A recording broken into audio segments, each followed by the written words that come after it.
फरवरी 99 में वाजपेयी बस से आया और बड़ा अच्छा माहौल पैदा हो गया।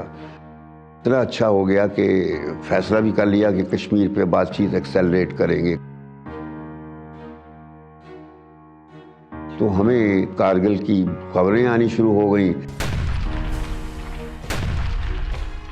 मैं बिल्कुल किसी बाहर की ताकत को इन्वॉल्व नहीं करना चाहता था कारगिल जब हो रहा है।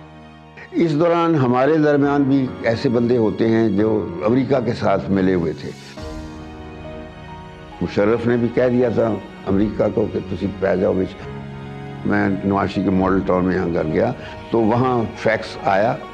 जब मैंने फैक्स देखा वो बिल्कुल बदल दिया था इंडिया ने।